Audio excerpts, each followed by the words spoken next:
Berarti kalau kita bicara gejala ini juga bisa terjadi di anak-anak, kita harus tahu betul bahwa anak-anak kita dipastikan aman semuanya. Karena salah satu upaya yang bisa dilakukan orang tua itu termasuk adalah membuat anak nyaman, tetap happy bermain dan juga beraktivitas, tapi di rumah saja. Jadi sebenarnya kalau kemarin nih beberapa, mungkin bulan lalu ya, itu terakhir anak-anak saya bermain skateboard outdoor ya.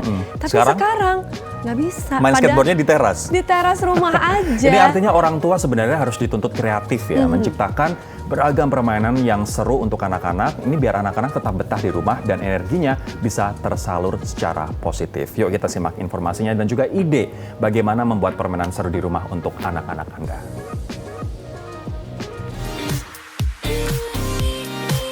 Inliners, salah satu cara menghindarkan buah hati dari paparan COVID-19 adalah menjaganya agar tidak keluar rumah.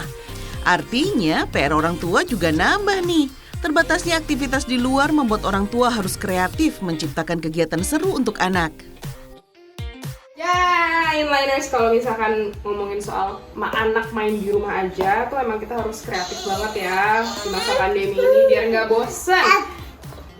Iya, nah, tapi kalau anak seumuran saya nih 1 tahun, dia masih apa aja mau dimainin, jadi kecenderungan bosannya lebih rendah. Tapi kalau buat anak-anak yang udah sekolah, nah itu harus lebih putar otak lagi ya, karena mereka udah mengenal bosan. Don't worry Inliners, ada banyak cara membuat kegiatan anak tetap seru, edukatif, dan dijamin bebas bosan. Yuk kita intip aktivitas Aisyah dan Arkan, kakak beradik yang selalu aktif bergerak di rumah saja. Hobi mereka bermain skateboard dan inline skate. Beruntung, orang tua mereka mendukung dengan menyediakan beberapa rintangan skate di halaman rumah agar acara main skateboardnya nggak kalah seru dengan tantangan skatepark kekinian. Widih, kecil-kecil cabai rawit nih. Kalau sudah begini, Tony Hawk bisa insecure nih liatnya. Puas bermain di halaman, Echa, ibunda kedua kakak adik ini juga membuat kegiatan indoor yang edukatif. Misalnya membuat berbagai eksperimen ilmiah menggunakan bahan sederhana yang ada di rumah. Tidak butuh budget besar nih Inliners, karena kita hanya butuh bahan yang ada di sekitar kita dan barang-barang bekas.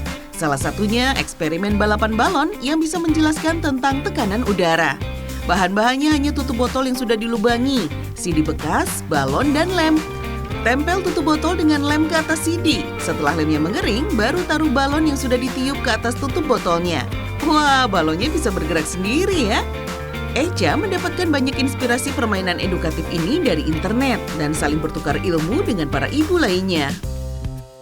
Yang terpenting dari berkegiatan atau melakukan aktivitas di rumah itu adalah mereka bisa melawan rasa kebosanan mereka bisa pantang menyerah dan mereka bisa tetap aktif, bisa tetap bergerak walau dalam situasi seperti ini. Jadi mereka tetap bisa berkegiatan secara positif. Nah, kegiatan semacam ini bisa merangsang kreativitas anak Inliners. Selain itu juga bisa menambah wawasan, melatih motorik, fokus, mengasah hobi, dan melatih keberanian anak. Gimana nih Inliners? Apa nih ide Anda buat aktivitas anak? Yuk kita pikirkan segera agar anak-anak tetap nyaman dan betah di rumah demi keselamatan dan kesehatan mereka.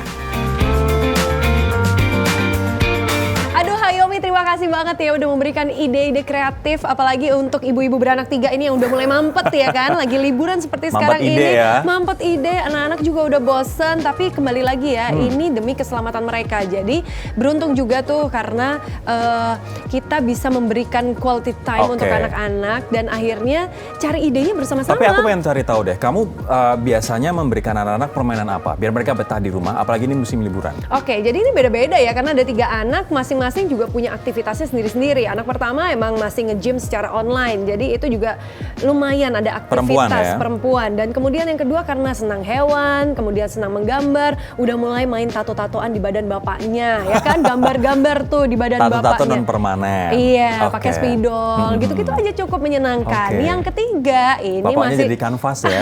jadi kanvas di badannya. Kalau yang ketiga ini lagi seneng-senengnya mengeksplor film, nonton YouTube. Jadi kita kasih akses untuk itu tapi tidak di gadget yang kecil, jadi kita taruh di TV. Taruh di TV untuk bisa nonton video-video yang lalu dan atau galeri-galeri foto bareng-bareng. Ini ide menarik.